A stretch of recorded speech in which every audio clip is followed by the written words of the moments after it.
Hola a todos, bienvenidos al tema conductometría y estimación de longitud de trabajo, una de las etapas fundamentales para realizar un tratamiento endodóntico de calidad y resultados predecibles. El tratamiento endodóntico consiste, en términos generales, en la extirpación del tejido pulpar que se aloja en la cavidad endodóntica. Es necesario hacerlo cuando este tejido está inflamado, muerto, infectado o cuando necesitamos anclaje en la cavidad endodóntica para poder restaurar un diente con destrucción coronal severa. El éxito del tratamiento depende de qué tan eficientes seamos en esa tarea. Para realizarla, utilizaremos agentes químicos para disolver tejido orgánico y además instrumentos metálicos cortantes que ampliarán los conductos y facilitarán la desinfección. Después de evacuado el contenido de la cavidad, debemos colocar un material de relleno que impida que el lugar en donde residía la pulpa sea colonizado por microorganismos. Para hacer este tratamiento de forma segura y eficiente, es necesario conocer con la máxima precisión posible cuánto mide cada uno de los conductos que vamos a tratar. Si la preparación del conducto se hace corta, quedarán restos de tejido orgánico y microorganismos que causarán infección y el fracaso del tratamiento. Si por el contrario, excedemos la longitud en que trabajamos, podríamos causar daño severo en los tejidos que rodean el diente, podemos diseminar la infección endodóntica e incluso llegar a dejar secuelas permanentes que afectarán la calidad de vida del paciente. Por todo esto, es muy importante saber exactamente hasta dónde deben llegar nuestros instrumentos durante el tratamiento. La longitud hasta donde debemos llegar en el tratamiento endodóntico se define entonces como longitud de trabajo. Es la distancia desde un punto de referencia de la corona hasta la constricción apical en donde termina el conducto dentinario. Ahora veremos cómo se mide el conducto, cuáles son los métodos más precisos, los más imprecisos y cuáles pueden ser complementarios para lograr mayor precisión en la medición. Lo primero que necesitamos es tener muy claro cómo es la anatomía del ápice radicular o del domo apical. En el esquema vemos el ápice radicular en tres presentaciones posibles. En A vemos un caso poco frecuente en que el conducto finaliza en la zona más apical de la raíz. B nos muestra el caso más usual, en donde el conducto desemboca hacia tejidos periapicales de forma lateral. En C podemos ver el mismo caso, en un paciente más viejo. Noten que la capa de cemento radicular es más gruesa en apical. Veamos en detalle la anatomía del domo apical. El número 1 nos muestra el ápice anatómico. 2. El foramen apical o foramen mayor. Dependiendo del diente y de la edad del paciente, este foramen puede encontrarse más cerca o más lejos del ápice anatómico. En 3 se destaca la constricción apical o foramen menor. Es una estructura anatómica que a veces puede coincidir con la unión cemento-dentinaria o CDC. La unión CDC es un punto histológico y su ubicación precisa no es relevante desde el punto de vista clínico, como sí lo es la constricción apical. En el 4 está la distancia entre el foramen mayor y el ápice radicular. Casi todos los dientes tienen el foramen mayor emergiendo de forma oblicua en el domo apical. Por esto, la distancia es variable. Cada diente la puede tener diferente, pero en el mismo diente, en la medida que envejecemos y se deposita más cemento radicular en el ápice, esta longitud también irá cambiando. La línea 5 recorre el conducto cementario. Este se encuentra habitado por tejido conectivo del ligamento periodontal. Tiene muy buena vascularización y por esto posee gran capacidad de cicatrización. Tiene forma de cono, con su base mayor en el foramen mayor y en su diámetro menor se comunica con el conducto dentinario. Se espera que, al realizar tratamiento endodóntico y extirpar la pulpa, este tejido se encargue de crear un tapón de cemento radicular y se produzca el sellado biológico del conducto radicular. Por este motivo, es muy importante minimizar el daño que pueda sufrir durante el tratamiento endodóntico.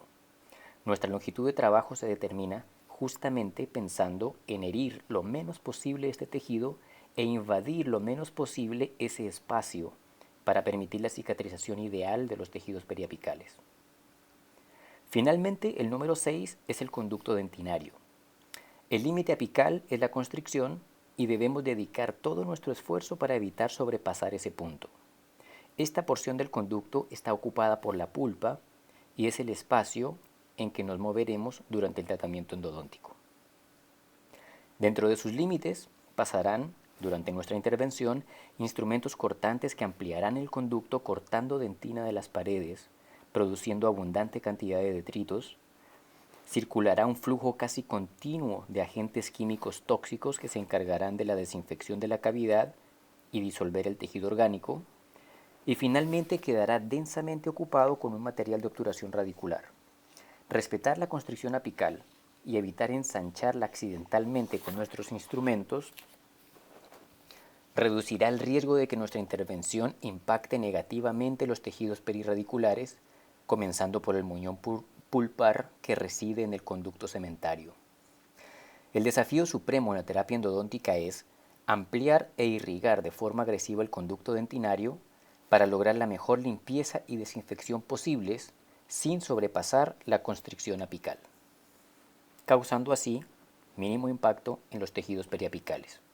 Es un tremendo desafío. Si seguimos minuciosamente los métodos y usamos adecuadamente los recursos tecnológicos, sabemos que el tratamiento endodóntico puede alcanzar tasas de éxito cercanas al 100%. Revisemos entonces los métodos de los que disponemos para determinar la longitud de trabajo. No son muchos los métodos existentes. En la lista conoceremos uno que no se debe utilizar y la razón por la que lo menciono es para que sepan por qué no lo deben ocupar. Dos métodos son complementarios, es decir, me permiten sospechar que me he equivocado al escoger la longitud determinada o que posiblemente ha ocurrido algún accidente durante la instrumentación que afecta la integridad de las paredes del conducto. Y finalmente, los dos métodos precisos, universalmente aceptados y que ustedes dominarán en un determinado momento durante su formación. Iniciemos con la sensación táctil. El método propone que si insertamos cuidadosamente una lima fina en el conducto, ésta se frenará al encontrar la constricción apical. Así, no solo sabríamos la supuesta ubicación de la constricción apical, sino que además conoceríamos su diámetro aproximado. Suena lógico y simple, pero es absolutamente irreal. Las razones son muchas. El diámetro de la constricción apical es muy variable de un diente a otro e incluso en el mismo diente de una raíz a otra. La anatomía de la constricción también es muy variable. Hay casos en los que no encontraremos ninguna constricción tangible. El método tampoco aclara con qué lima debo hacer la exploración inicial.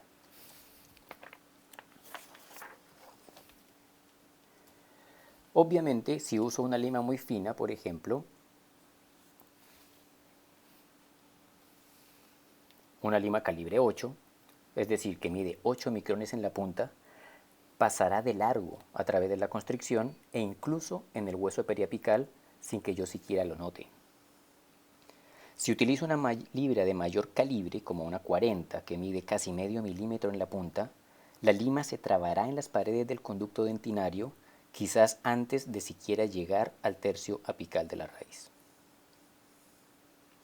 Es tan cuestionado este método que aquí vemos imágenes de un estudio en que se ubicó una lima endodóntica exactamente en la constricción apical.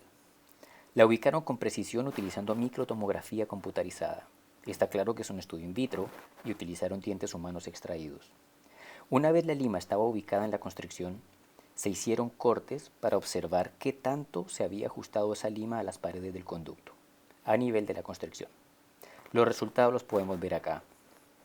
El contacto de la lima es parcial en la mayoría de las muestras, así que no podemos deducir cuál es el diámetro de la constricción.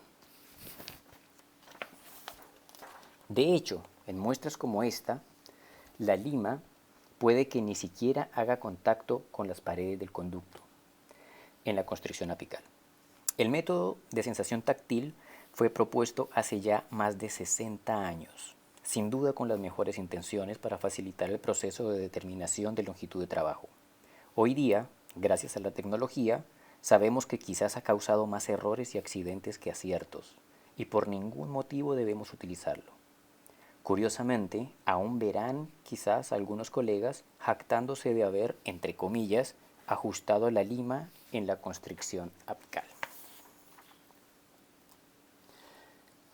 El segundo método que vamos a conocer es la sensibilidad periodontal apical. Tengan cuidado de no confundirlo con el primero que les mencioné. Algunos colegas jocosamente lo llaman el método del ay ay ay. Básicamente se trata del dolor que percibe el paciente cuando la lima sale más allá del foramen apical mayor y pincha el ligamento periodontal. Durante el tratamiento notaremos que a pesar de la anestesia el paciente sacude violentamente la cabeza al sentir el dolor que causa la lima que hemos introducido. Obviamente es un método inexacto. Por ningún motivo lo usaremos deliberadamente para conocer la longitud del conducto. No obstante, habrá casos en que durante la instrumentación de un conducto curvo, aun cuando respetemos la longitud de trabajo que ya conocemos, la lima puede abrirse camino a través de la pared del conducto y salir hacia tejidos perirradiculares por una falsa vía que hemos creado inadvertidamente.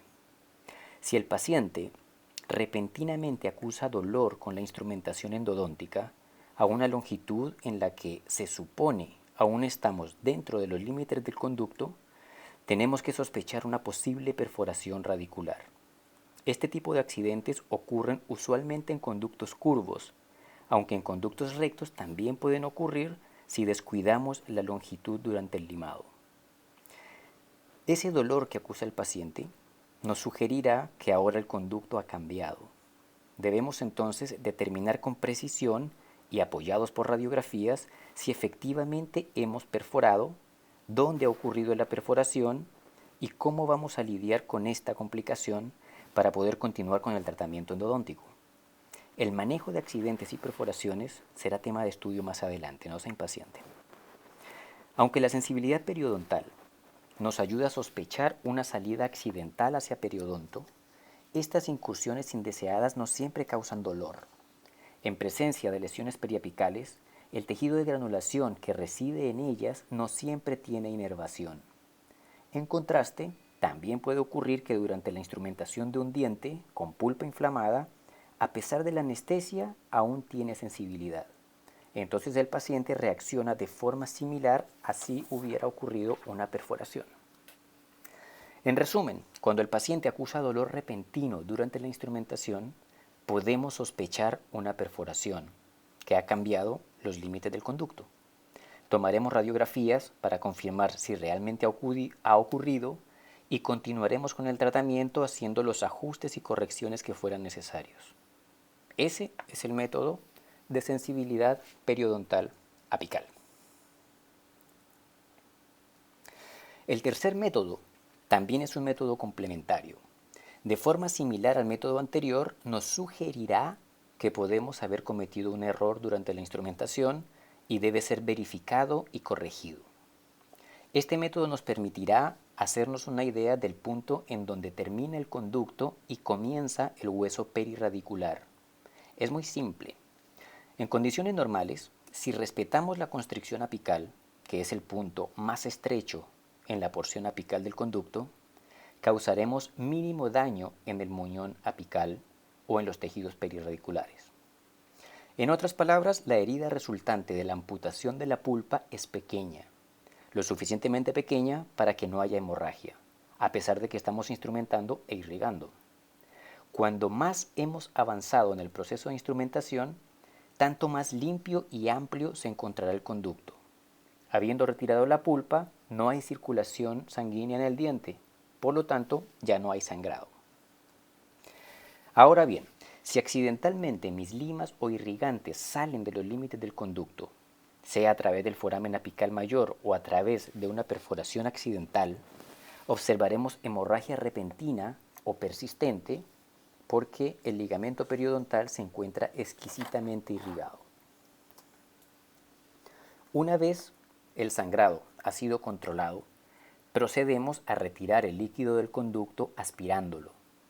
Sin líquido en él, introduciremos una punta de papel estéril hasta donde encuentre tope.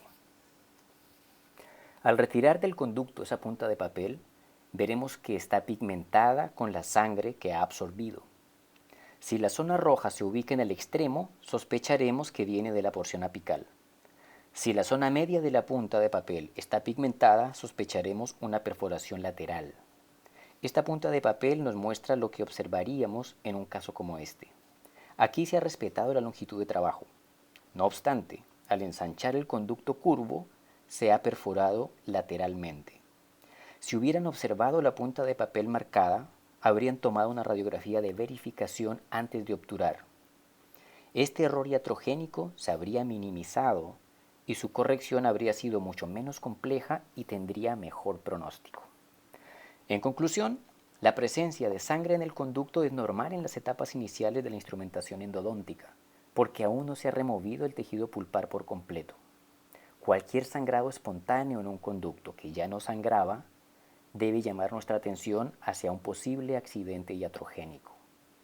Retirando el líquido, el secado final con puntas de papel estériles nos permite dar una idea de la ubicación de una posible perforación para modificar el curso del tratamiento y continuar con la atención. Ahora vamos a hablar del método radiográfico de estimación de longitud de trabajo. Es más o menos preciso y es el método más usado en todo el mundo. No obstante, se basa en un proceso de ensayo y error y padecemos las limitaciones inherentes a la interpretación de la imagen radiográfica, ya que es imposible observar el foramen mayor o la constricción apical en una radiografía. Lo máximo que podemos lograr es una imagen radiográfica de aspecto satisfactorio, asumiendo que nos encontramos razonablemente cerca de la constricción apical. Dentro de las limitaciones de este método, encontraremos que las imágenes radiográficas no siempre ofrecen imágenes nítidas y definidas. Aquí, por ejemplo, es difícil determinar con certeza si la lima se encuentra en el límite apical o incluso por fuera del diente. Otra gran dificultad es que todas las imágenes radiográficas intraorales tienen distorsión, sin importar la técnica utilizada. Un clínico con experiencia sabrá utilizar las técnicas disponibles para minimizar esa distorsión, pero jamás sabrá con certeza la longitud real del conducto dentinario a partir de una imagen radiográfica intraoral. Veamos estas radiografías periapicales para el diente 1-2. Fueron tomadas colocando el cabezal del equipo con diferente angulación vertical. La diferencia en aspecto del diente en cada radiografía es apenas perceptible. No obstante, el diente en la imagen izquierda muestra una medida aproximada de 30 milímetros, en tanto que la imagen de la derecha muestra el mismo diente más corto. Casi 5 milímetros hacen la diferencia, aparentando una longitud de 25 milímetros. 5 milímetros de diferencia son suficientes para cometer un error iatrogénico irreparable si no se detecta y corrige oportunamente. Incluso errores inferiores a 1 milímetro son suficientes para causar daño en el domo apical, impulsar detritos contaminados hacia tejidos periapicales y causar un posoperatorio doloroso para el paciente. La distorsión radiográfica es un problema, pero puede compensarse con una técnica radiográfica depurada y tomando el tiempo para hacer los ajustes necesarios, hasta obtener la imagen que estamos buscando. El problema fundamental del método radiográfico para estimar longitud de trabajo en endodoncia es la imposibilidad de observar el foramen apical mayor o la constricción apical en una radiografía. Como vimos anteriormente, la ubicación del foramen mayor y la distancia entre el foramen y el ápice radicular varían de un paciente a otro por factores como la edad, el tipo de diente y si hay patología previa o salud periapical. Aquí vemos ejemplos frecuentes de ápices radiculares que pueden mostrar una radiografía de conductometría satisfactoria, aunque el instrumento realmente está invadiendo los tejidos periapicales. En casos como estos, los métodos complementarios para estimar longitud de trabajo cobran importancia suprema. Probablemente el paciente acusará molestias durante la instrumentación o veremos las puntas de papel pigmentadas con sangre al final de la instrumentación. Si, ante la sospecha de una perforación, no nos tomamos el tiempo para hacer las verificaciones correspondientes, tarde o temprano tendremos que reintervenir a nuestro paciente para corregir nuestros errores. Aquí, por ejemplo,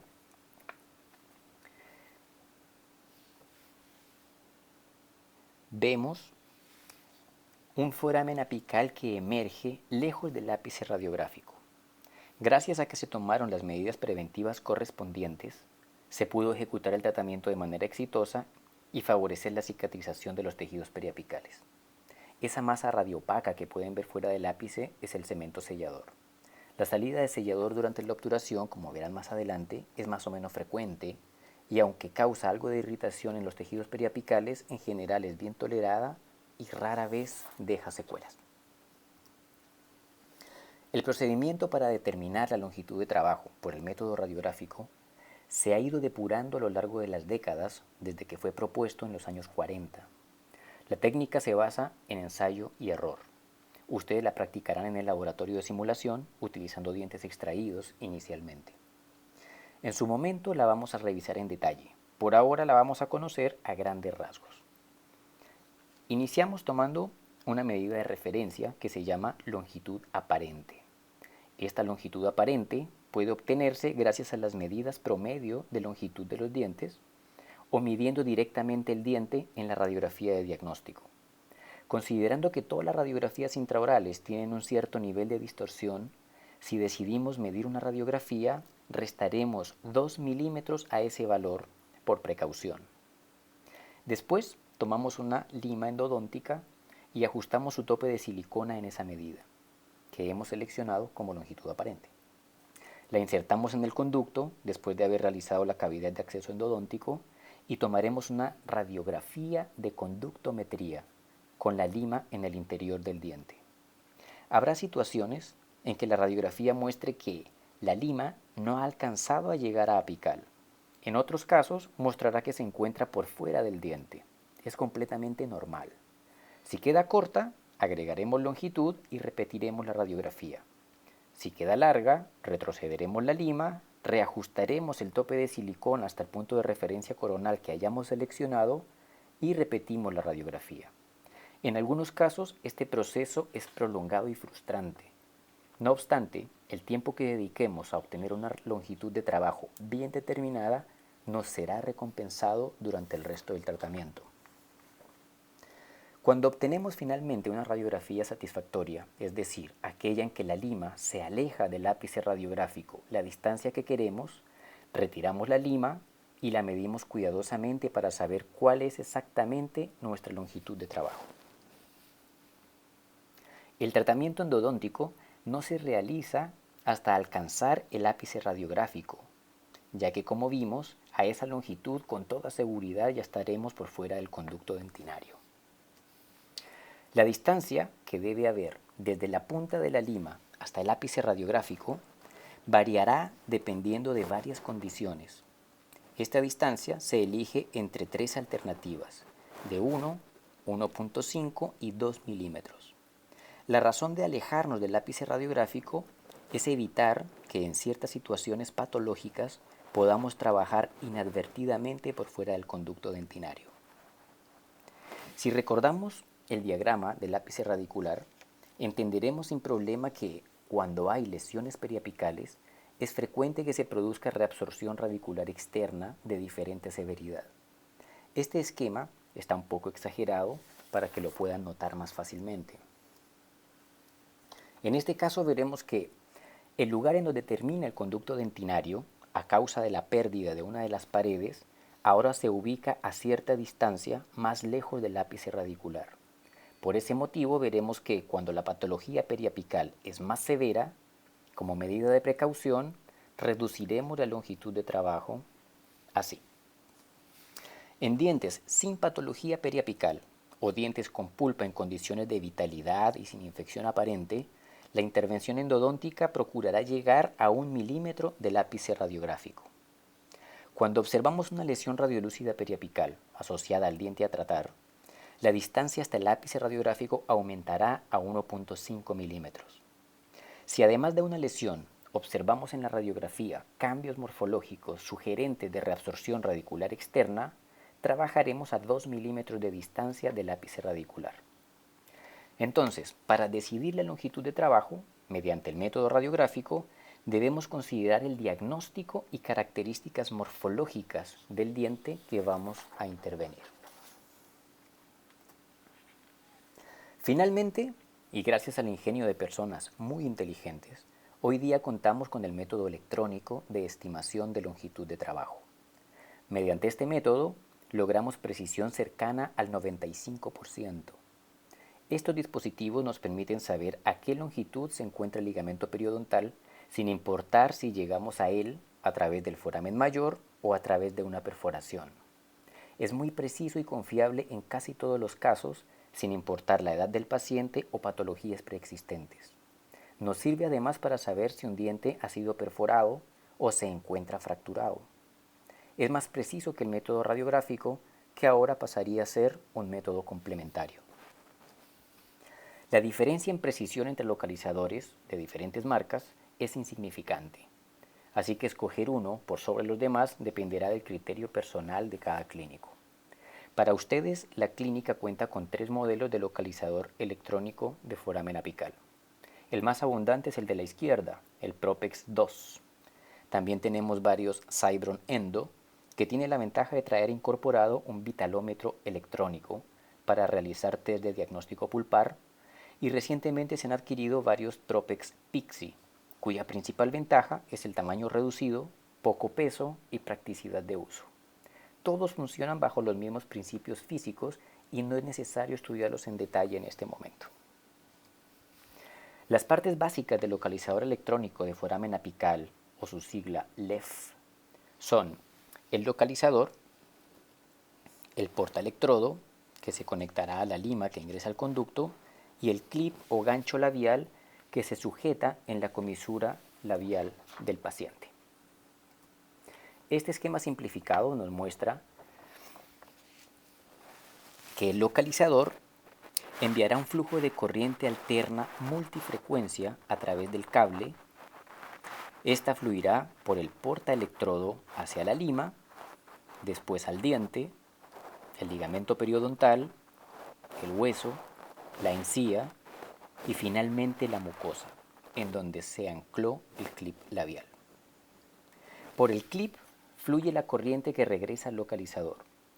Durante este viaje se pierde parte de la corriente porque cada tejido se opone en diferente medida al flujo eléctrico.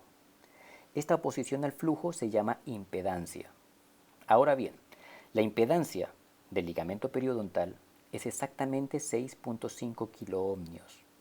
Entonces, cuando el localizador detecta una pérdida o una impedancia de 6.5 kiloohmios en su circuito, avisará que hemos llegado al ligamento periodontal con la lima que se encuentra conectada. Lo que veremos en clínica es básicamente esto. En la pantalla de la mayoría de localizadores se colocan diagramas vistosos donde supuestamente vemos el diente que estamos explorando. Es solo un dibujo y no tiene nada que ver con el diente en realidad. También aparece una escala numérica.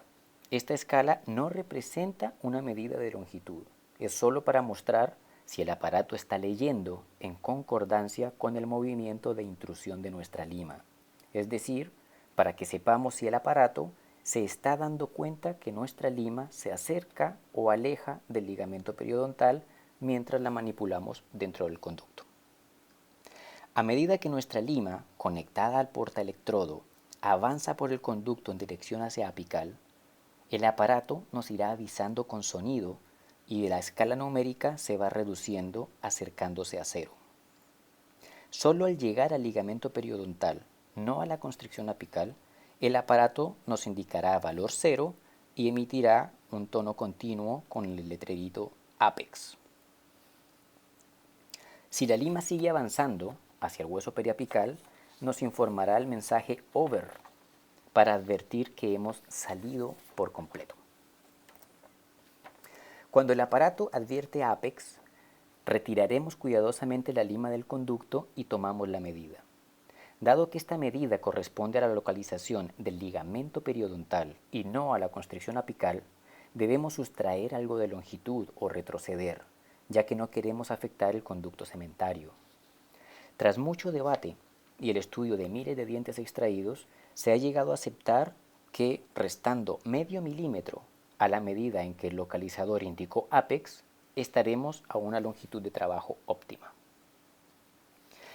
Aunque es un sistema fácil, rápido, práctico y reproducible además, también tiene limitaciones. Conductos muy amplios, ápices abiertos, pueden generar en algunos casos lecturas erróneas. Si la corona del diente a medir tiene conexión eléctrica con la mucosa oral, a través de restauraciones metálicas extensas, por ejemplo, el aparato percibirá que ha llegado antes al ligamento periodontal y entregará lecturas erráticas. Sus limitaciones son fáciles de superar, reconstruyendo la corona del diente a intervenir con materiales que no conduzcan la electricidad, como la resina compuesta o el ionómero de vidrio, y ante las dudas, una radiografía de verificación siempre será un valioso método complementario. Agradezco mucho su atención. Por favor, cualquier duda envíenla a mi correo y será un gusto aclararles cualquier cosa o hacer alguna retroalimentación. Nos vemos.